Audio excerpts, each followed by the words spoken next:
Olá pessoal, boa noite. Boa noite. Muito obrigado, é um grande prazer para mim estar aqui. Obrigado, Dani. Obrigado a todos vocês pelo tempo. Obrigado, Álvaro Preta. É uma alegria para mim estar aqui e é diferente porque eu já dei palestras antes, mas para músicos. Então é a primeira vez que falo para empreendedores em geral e tomara com toda sinceridade e humildade conseguir aportar alguma coisa, acrescentar alguma coisa. Como vocês percebem, eu não sou daqui, eu sou uruguaio-argentino, nasci em Uruguai, mas pela segunda vez eu nasci na Argentina porque aí comecei música, eu sou concertista de violão clássico e a música é a minha grande paixão, o que dá sentido à minha vida, então por isso eu me considero uruguaio-argentino. Tomara vocês conseguirem me entender, eu vou tentar falar o melhor possível o meu português, que ainda é minha boca, e vou tentar falar devagar. Meu nome é Lautaro Pérez Batalha, como falei para vocês, e vou contar primeiro um pouquinho da minha história e depois vou contar um pouquinho o que eu acho, como eu enxergo o fato de empreender, que é um ato muito corajoso. Eu, como falei, nasci no Uruguai, e depois com 15 anos fui morar na Argentina, na parte de Misiones, onde tem a parte das cataratas do Iguaçu, na parte da Argentina.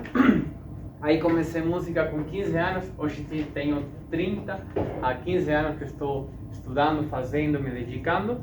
E depois aos 19 anos fui morar na capital, em Buenos Aires, estudei na melhor universidade de música de lá, que é a Universidade Nacional das Artes. Aí, durante eu ia fazendo a minha carreira, eu fui dando inúmeros concertos na Argentina, no Uruguai, em Brasília, aqui também.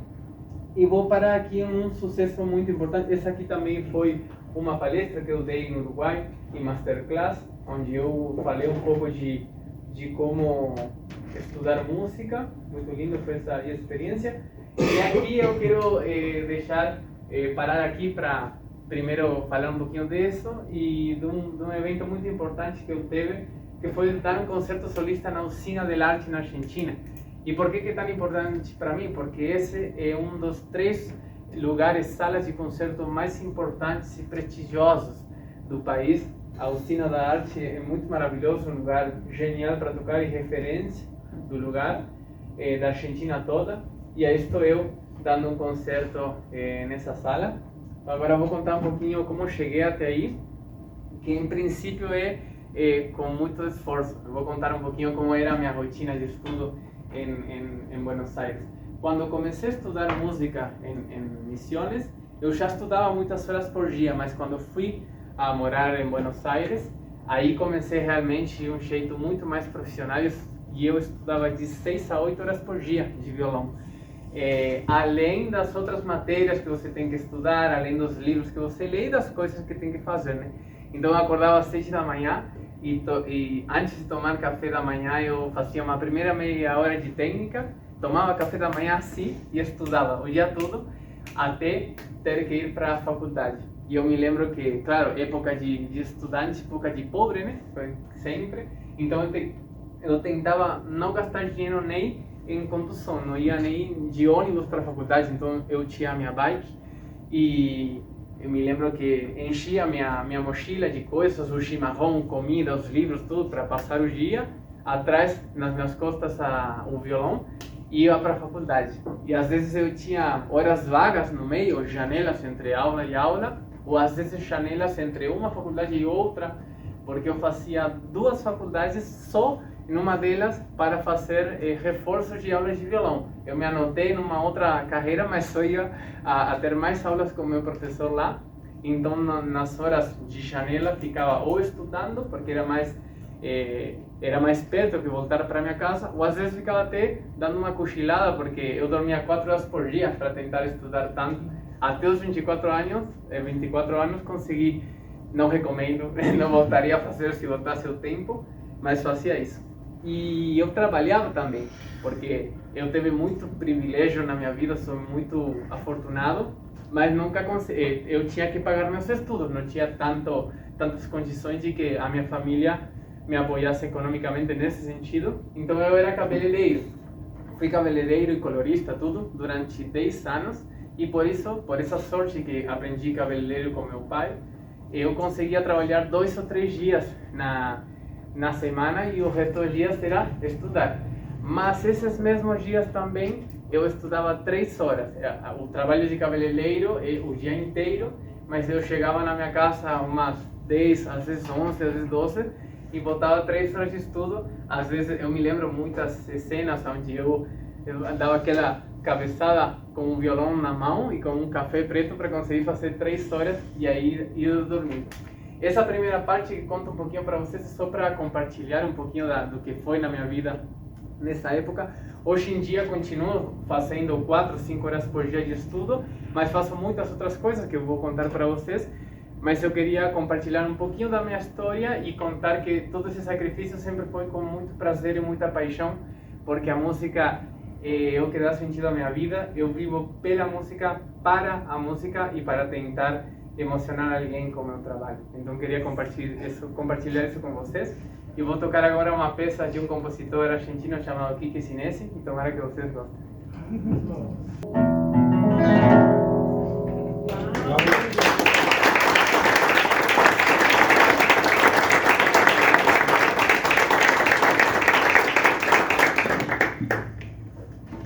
Bom, agora vou falar um pouquinho sobre o que eu acho um pouco do negócio de empreender.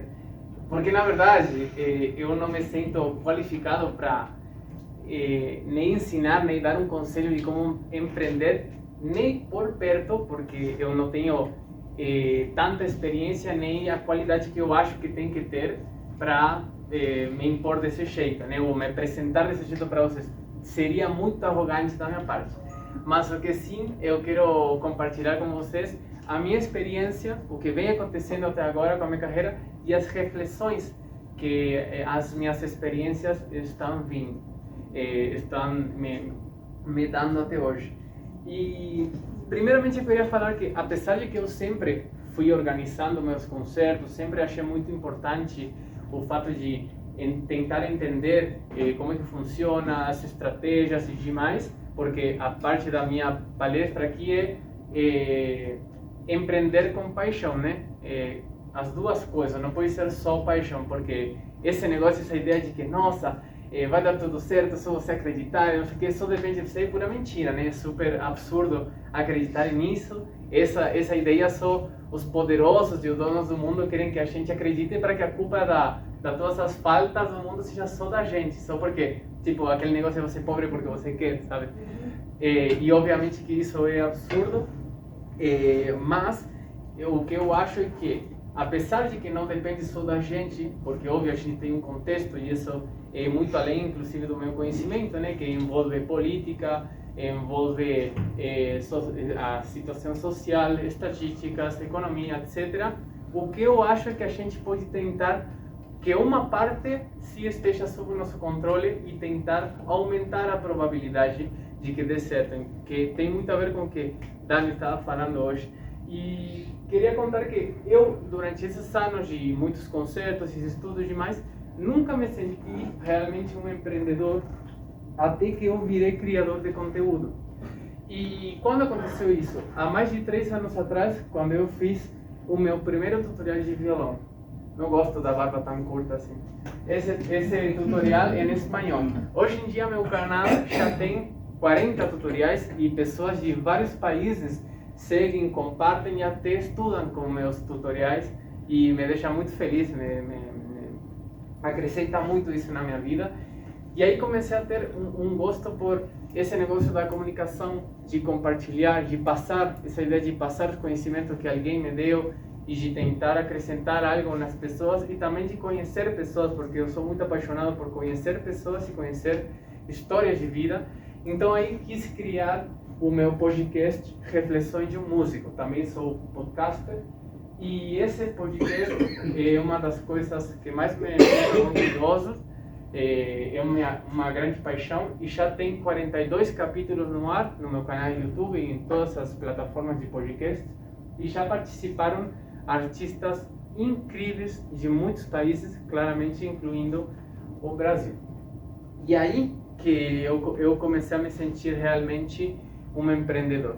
Mas o que eu acho do fato de empreender? Eu acho que primeiro a gente, para empreender, tem que ser uma coisa que você não pode evitar. Tem que estar tão dentro de você que você não consegue evitar, porque se a gente vê o panorama e as suas estatísticas, não é muito feliz, né? Tipo, a maioria dos empreendimentos não dão certo, etc, etc, né? É muito mais confortável ter um trabalho onde eu vou, cumplo os quehazeres, as obrigações do trabalho, bato o cartão, 8 horas, vou à minha casa, esqueço. O empreendedor tá, você sabe melhor que eu, então, o tempo do que eu faço, como é que o que eu invento para que dê certo, como que eu consigo, né? Então, realmente é muito mais desconfortável. Essa ideia que nos venderam de você é dono do teu tempo, você é teu chefe, na verdade você é mais escravo do teu empreendimento do que outra coisa. Mas a gente nos faz feliz. Eu sou escravo da música, mas sou super feliz desse jeito. Mas a mensagem que eu queria passar ou comunicar, eu sei que vocês sabem muito melhor do que eu isso, mas queria compartilhar essa ideia de que, obviamente, que não é só tentar ser melhor. Porque isso que contei no começo, de as 8 horas de estudo, de tentar me aprimorar no violão, é a coisa básica que a gente tem que ter, que o nosso produto ou serviço seja bom. Tipo, esse é o mínimo, que seja profissional. Depois vem tudo aquilo outro que tem a ver com o negócio de você ter estratégias de desenvolver isso que eu chamo de inteligência empresarial ou inteligência de estratégia, que tem a ver inclusive com as coisas que Dani estava falando, de entender como fazer, como planejar, como testar o negócio do produto mínimo viável. Tudo isso tem a ver. E do lado dos músicos acontece muito que se deixa isso muito para trás e se fica só aprimorando a qualidade do produto. Eu vou por um exemplo de música, mas porque é o que mais me tenho por perto, mas vocês vão saber transpor a área de vocês. Por exemplo, o que eu falei de que tentar que as coisas estejam um pouco sob nosso controle, como seria um exemplo de que nada esteja, ou a menor quantidade de coisas esteja sob o meu controle. Eu, por exemplo, aprimoro assim, tento tocar bem, tipo, vou na praça, fico tocando aí e espero que alguém passe e faça um vídeo meu e viralize, ou que chega um caça-talento e fale, nossa, esse cara aqui é maravilhoso, então vou pegar ele e vou fazer ele famoso. Isso acontece só nos filmes, ou em um caso em 1 milhão, como Justin Bieber, que aconteceu que o produtor dele achou ele na praça e falou, ui, esse cara é o cara. Isso são as exceções às regras, né? Se a gente tenta correr atrás de ser uma exceção à regra, provavelmente não vai dar certo, não é muito inteligente isso. E, por exemplo, eu vou compartilhar algumas coisas que aconteceram nos últimos tempos na minha carreira, como, por exemplo, vários compositores de diferentes partes do mundo fizeram peças para mim. Esse é um grande compositor, super talentoso, novo, de México, que me escreveu uma peça. Esse é Juan Herena, que é um grandíssimo compositor consagrado da Espanha também, que também fez uma peça para mim. E não há outra honra maior para um intérprete que o fato de que um compositor faça uma peça para você. É uma coisa muito grande. E também uma outra coisa que aconteceu, que no ano passado, em outubro do ano passado, eu fui convidado para fazer uma turnê de concertos na Argentina, dentro do maior festival de violão do mundo. O Festival de Guitarras do Mundo é o maior festival do mundo. Não há no planeta um festival maior de violão. Então é um sonho de qualquer músico, de qualquer violonista, né? E me aconteceu, eu tive essa grande honra. E todas essas coisas que me aconteceram e que vêm me acontecendo até hoje, tem muito mais a ver com o fato de planejar, de tentar montar estratégias, de tentar sentar e inverter tempo, não tanto na qualidade artística, que isso sempre tem, continua estando, porque é o mínimo que tem que ter, mas muito mais no fato de tentar entender, tentar ter aquele olhar, as coisas que a Dani falava também, de tentar planejar e ter esse desenvolvimento desse tipo de inteligência. E eu queria simplesmente falar isso para vocês, contar um pouco a minha história, mostrar como é que a minha carreira nesse sentido está acontecendo desde esse lugar. E não quero que seja aqui um exemplo super arrogante, eu vou mostrar a minha carreira como um exemplo de carreira de sucesso, de êxito, porque não é. Mas o que sim eu acho que é uma carreira em andamento. E isso acontece pela mistura de trabalhar com aquela sangue no olho, como vocês falam, que eu adoro essa frase, com aquela paixão, com esse amor pelo que você faz, e com estratégias de inteligência. Esse aqui, bom, essas foram algumas fotos da turnê nessa maravilhoso festival. E esse é um dos últimos posts que eu fiz no meu Instagram, contando meus próximos eventos artísticos, fora os meus alunos, fora meu conteúdo, etc. Esses eram meus próximos eventos por perto. Esse aqui hoje com todos vocês. Depois, agora, logo sábado, tem um concerto aqui em São Paulo. E depois, o dia 16 e 30 de setembro, tenho 2 concertos na cidade onde eu moro, que é Mogi das Cruzes. E o primeiro concerto, que já abriu as vendas, esgotou, por sorte. Então, eu queria mostrar para vocês que isso, que é uma carreira que está em andamento e está por fazer essa mistura de paixão com estratégia. Essa é a mensagem que eu queria mostrar para vocês. E para encerrar, agora vou tocar uma outra peça de outro compositor argentino chamado Lucas Braulio Areco, que me identifica muito. Mas eu queria agora só compartilhar para vocês a minha filosofia de vida, que não é o que eu acho que tem que ser certo, não é a verdade, não é o que eu acho que todo mundo tem que fazer, senão o que eu acredito. Que eu sei que pode perfeitamente não dar certo, pelo que eu falei anteriormente, mas eu prefiro não desistir e morrer tentando. Muito obrigado.